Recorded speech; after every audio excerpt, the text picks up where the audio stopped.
There was an idea, the Avengers Initiative. I can do this all day. Marvel? I'm a superhero. I come to bargain. I love you 3,000. That's my secret, Cat. I'm always angry.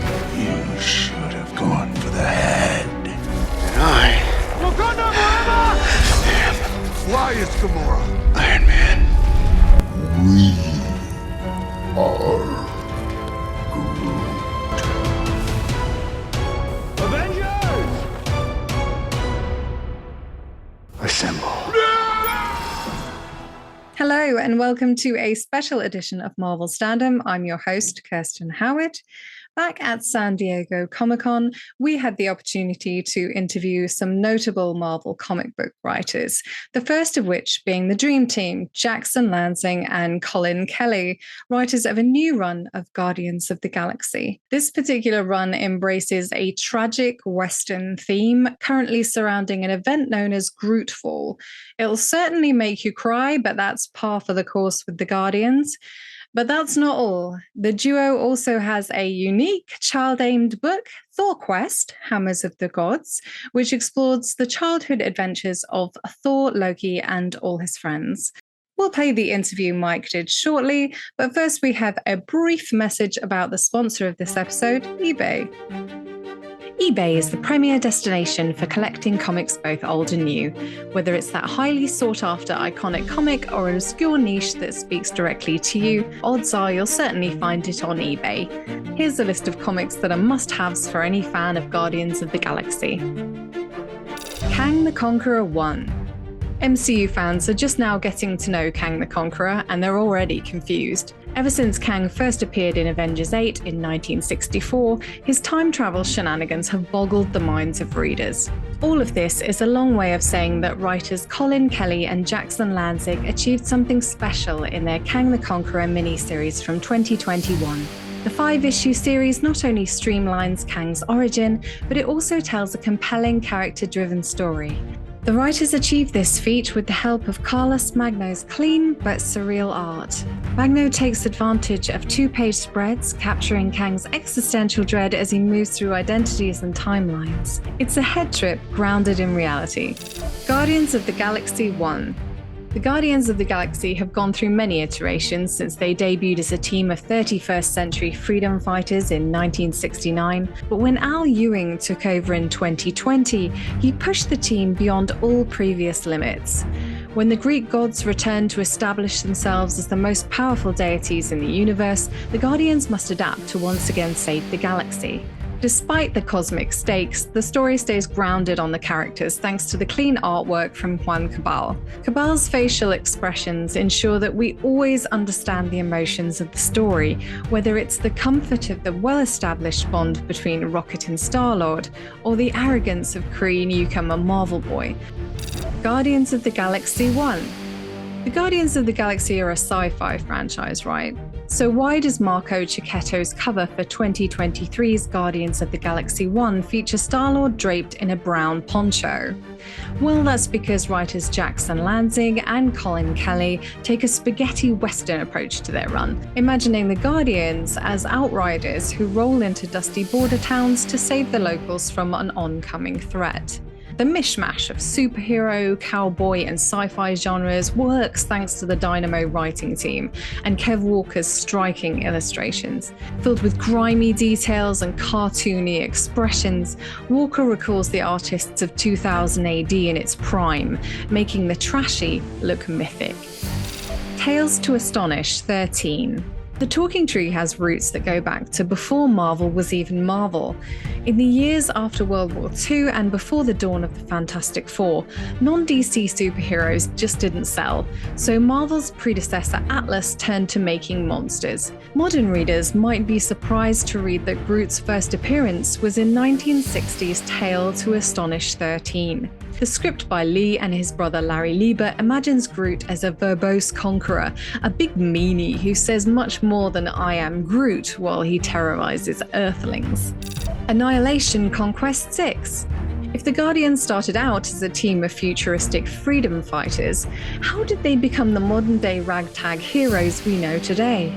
The answer can be found in the 2 Annihilation miniseries, especially Annihilation Conquest 6 from 2008. That's when a group of usually independent heroes, including Mantis, Gamora, and Nova, joined Star-Lord's lead and formed a team to take out threats before they even began. Abnett and Lanning have a knack for tales about colossal, galaxy-wide threats, and this one includes X-Men threats, the Phalanx, Ultron, the Kree, and more. If you're already tired of waiting for a 4th Guardians of the Galaxy movie, Annihilation Conquest will tide you over.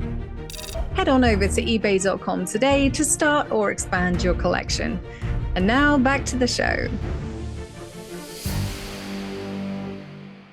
What is up, everyone? Welcome back to the Den of Geek studio. I am still Mike Cicchini. I am still here in San Diego, and I am joined now by Collin Kelly and Jackson Lanzing, the writing team, possibly the hottest hive mind writing team in comics at the moment. Hottest hive mind writing team. Yeah, I had to qualify. I was going to stop. No, okay, great. As long as we're on the same page, we are the hottest 2 guys who share a single brain cell in comics. Okay, yeah, we need to get into the logistics of how that works at some point.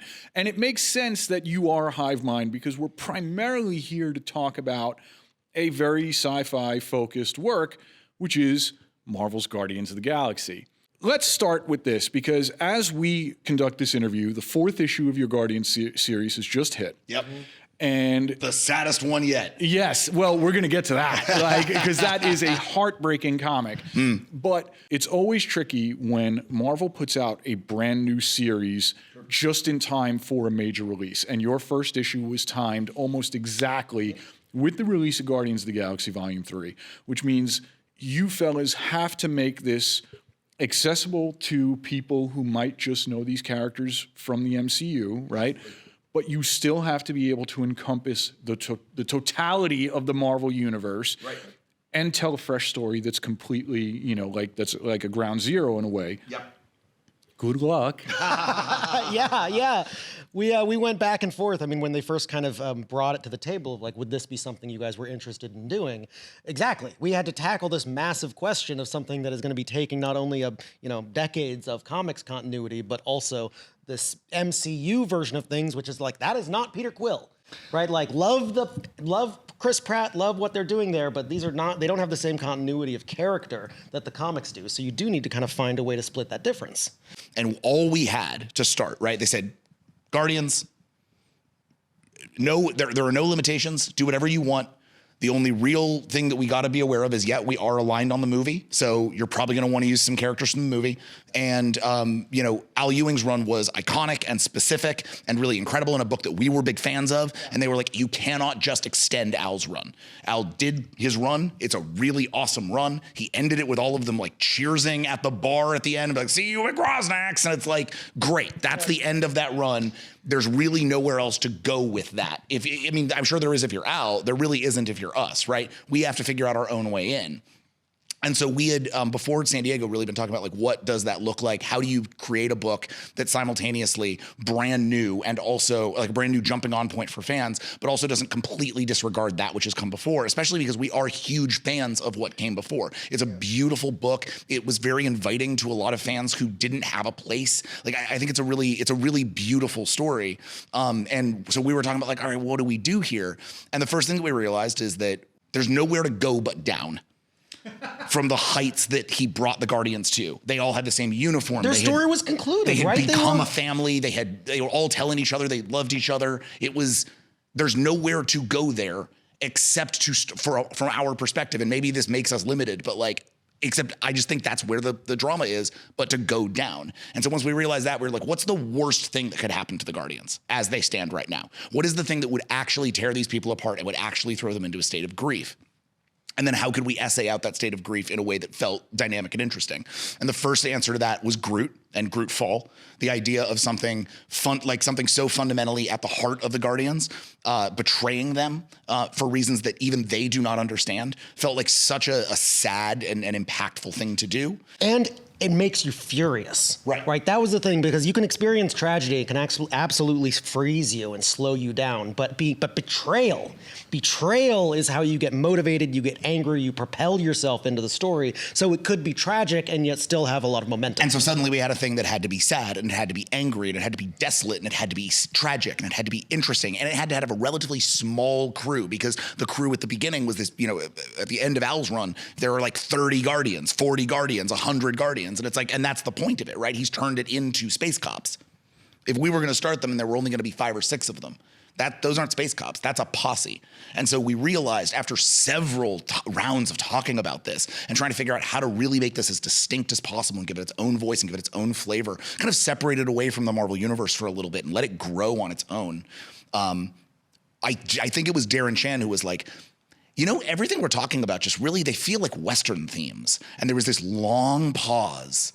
And we were like they're all wearing cowboy hats?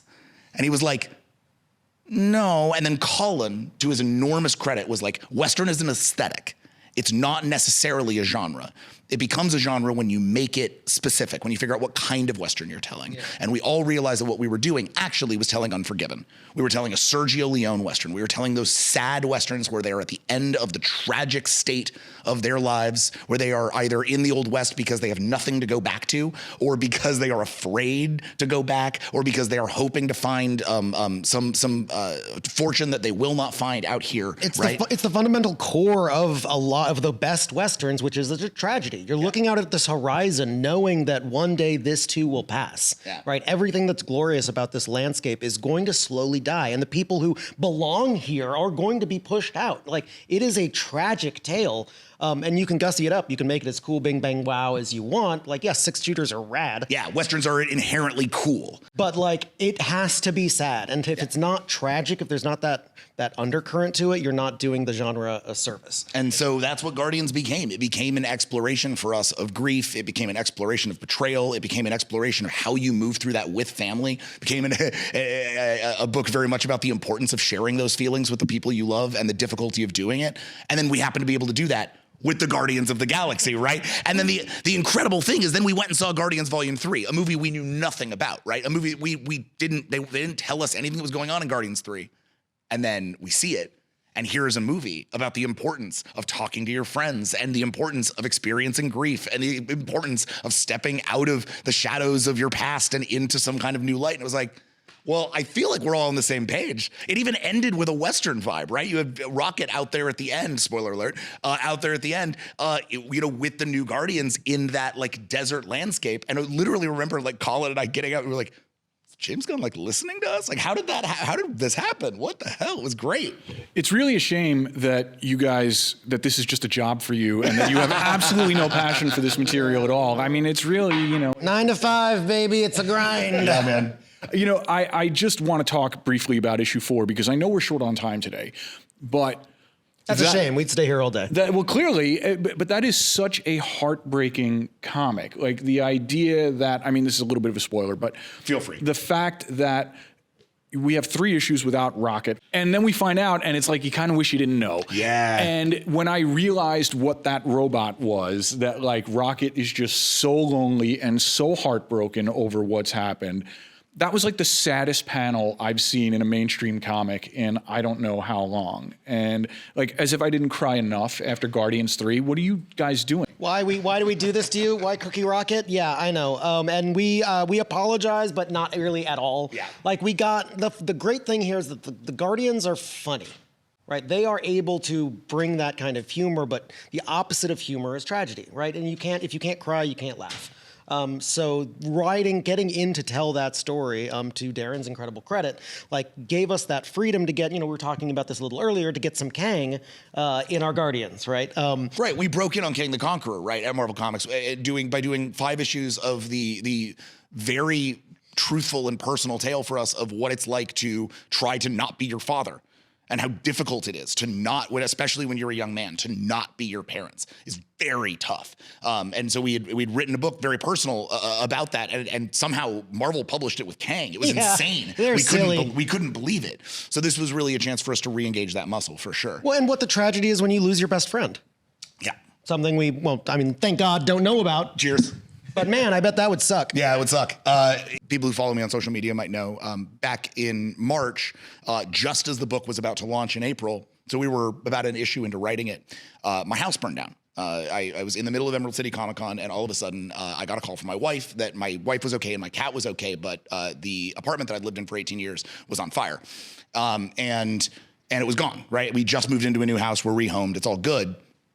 But it made for something very interesting because the first line, the first page of Guardians of the Galaxy #1 ends with a phrase that became the very core of our book, which is that some call the Guardians a family and some call the Guardians a team, but what they are is a fire, and a fire only ends one way. And the implication, of course, being in ashes. And that's where we find the Guardians now, in ashes. And I thought I was being poetical, right? But by the time we were writing the Rocket issue, which we wrote a week after the fire, we were writing about something very personal, because Colin can't help but experience that tragedy through me, and I can't help but, I was at the house trying to get shit out because I didn't go to Emerald City. I was in Seattle. I literally couldn't. I was at a karaoke bar where everyone at Emerald City Comic Con sang fire-themed songs for 2.5 hours to make me feel better. It was incredible. Comics people, dark humor. Yeah, it was wonderful. But we wrote this Rocket issue literally a week after that fire, and I don't think, genuinely, until like it came out this week and I looked at it, I was like, oh, this is about that. I didn't really realize at the time that that's what I was accessing, but that is entirely what we accessed. And what's interesting about Guardians, and I can't talk about it too much for fear of spoilers, but we've seen now, I know issue 5 has been solicited, issue 6 has been solicited, and the issue 7 cover came out, I think, yesterday or the day before. And this is a book that is about to hit a turn. We have spent some time in grief and spent some time in sadness. And I know that for some fans, that's been really hard. And I understand that. A lot of characters are implicitly not here. There's a question of whether or not they are dead. There's a question about whether or not it was Groot who killed them. It is a question about what is going on in this universe and how it became so desolate. And we're not going to hold on to that very much longer. Guardians of the Galaxy 6 is going to answer that. Alex Linz is coming in to deliver 20 pages of absolute surrealist masterwork. I mean, every page is like just genius work. It's hard to come in on a book that Kev Walker has been doing this kind of work on and like do great. And Alex is just incredible. And from that, the book is going to pivot. And we're heading into the second half of our Guardians run. Our run was always planned as basically like 10 issues to like build this thing out and have a whole story. We weren't planning years and years and years of a saga. We were planning a really specific thing that we wanted to talk about grief. And especially after the fire, it really lensed in onto this is a book about getting to a middle point and then blossoming the book back out from there. We're going to take you down so we can take you up. We're going to make you cry so we can make you laugh, ideally. So, yeah. Things are about to swing upwards. Yeah. Can we lighten this up before? Yeah, we'd love to. I really bring the room down with that fire story. No, I'm sorry, man. But because you have one other amazing work here that it was just released, and I think you just need to tell folks about it before we run out of time. Absolutely. This is our precious child. This is something we've been working on for years at this point. We started during the pandemic, and we just needed joy in our lives. So we got reached out to by Marvel Press. They asked what we had, and we said, you know what? No one has ever played with adolescent Thor. Like pre-adolescent Thor. Yeah. Like we've never seen kind of the start of the Warriors 3. We've never really seen like young Fandral and Thor have adventures or young Loki and Thor have adventures. How did Sif come to Asgard? All of these things, they're like these really interesting little stories about these kids, about these characters as kids, but they inherently live in a fantasy universe. There's no better place to tell a story about children. So we have Thor Quest. Thor Quest. Hammers of the Gods. This is going to be an exciting story. It's a chapter book for middle grade readers. It's the story of these, soon-to-be best friends, though starting off as kind of, contentious children. We teamed up with Billy Young, who's an amazing artist out in South Asia. And flip through. It's gonna be it's lovely. It's gonna be perfect for the kid in your life, or just you if you want to strap in and have a good time. You can see we have sort of prose pages, but we also have comics pages. There are maps, there are cutouts, there are little games. Like the book is designed effectively to be a full experience for a young reader who has never seen or read a Thor book, maybe has seen the Thor movies and wants to know more, wants to start reading. This book is for them, but it's also for any adult who just wants to like spend an afternoon in a really silly kid level version of Thor. I think the fun of this book is that we as adults wrote the book that we would have wanted to read as kids, and it's really just been a delight to see it come to life. We got it in our hands yesterday. This is our we're kind of gushing about it still, but yeah, we're only talking about it because I happen to be carrying it around. But and as fun as it is, we always believe that you can't write down to kids. Like, they are just as smart as the rest of us, sometimes smarter. So you have to respect their emotionality. You have to respect what they can bring to the table. So we didn't write down to anyone. Once again, this is the book that we would have wanted to read. It's going to be challenging while also kind of being like a super bitchin' high five. And the thing I love about it, honestly, is that we get to do the framework of a fun kid level adventure. It's sort of got the vibe of like Last Kids on Earth, or that kind of thing, but with like the Thor characters. But the thing that I think is really unique and exciting is because it is a Marvel press book, because it is a Disney press book, because it is done within the canon, we are looking at this as a way to also introduce kids to some of the core aspects of the Thor mythology. So aspects from Jason Aaron's run find their way into this book. Aspects of the Walt Simonson run find their way into this book. Like, we're taking things from the Thor runs, JMS run, it's finding its way in here. Like, all kinds of stuff finds its way into this book.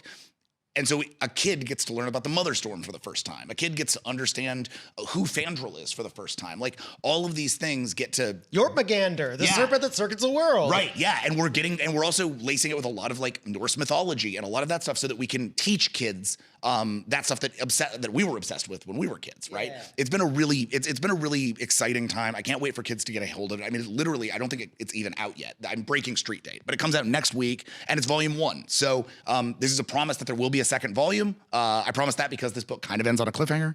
But the second book is on the way. We're really excited, and there'll probably be more after that as well. Last thing, real quick, what is your like holy grail collectible right now? One thing that you remember, or what was the moment when you first realized that you were going to collect something? Actually, I got one. I'm a sword guy. Like, I just love them.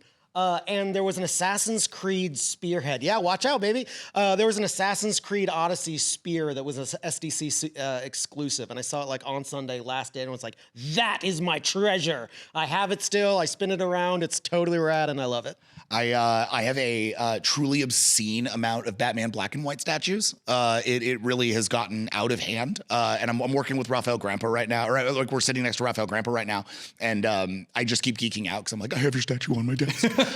So I that's like been a thing. But I'll be honest, at the Marvel booth, there is a pin. There are these Scotty Young pins of his of the sort of Scotty Young versions of the Marvel characters. And there's one of his Captain America and there's one of his Kang the Conqueror. And those are both #1 covers for our books. It's the Captain America from our Captain America #1 and it's the Kang from our Kang #1. And I need them. Yep. I need those pins. So that's actually a project for me later when I do the Marvel panel. We're watching you. Yeah. I'm going to get those pins come hell or high water because the very idea that there is a Kang the Conqueror pin that exists because of a comic book we wrote is too cool for me to handle. I'm very excited for it. Well, I'm excited for both of you. Thank you so much for joining us. Thank you. We'll see you soon. All right. Cheers. Thanks for watching and or listening to this special edition of Marvel Standom. We'll be back soon with more of our San Diego coverage, as well as some fun book clubs with me and Joe George. Be sure to follow us wherever you get your podcasts. Subscribe to us on YouTube at Den of Geek US. Check out our Twitch and TikTok at Den of Geek TV and our Twitter/Instagram at Den of Geek. I refuse to call Twitter anything else. We're also on Threads if you're into that. Don't forget to check out our webhome of denofgeek.com where you can find all our Marvel coverage and more. We also have a paranormal and horror pop culture show called Talking Strange, hosted by Aaron Sagers. Check that out if you're into the spooky and weird. Thanks once again to our sponsor eBay, and thank you all for joining us today. Be good to each other and stay safe. Thank you for listening to Marvel Standom, produced by Andrew Halley, Kirsten Howard, and Joe George. Hosted by Kirsten Howard. Editing and graphics by Andrew Halley. Social media coordinator Lee Parham. Additional artwork by Chloe Lewis. Production assistant Michael R. Music licensed from soundstripe.com. Marvel Standom is a production of the Den of Geek Network. For more information, visit denofgeek.com.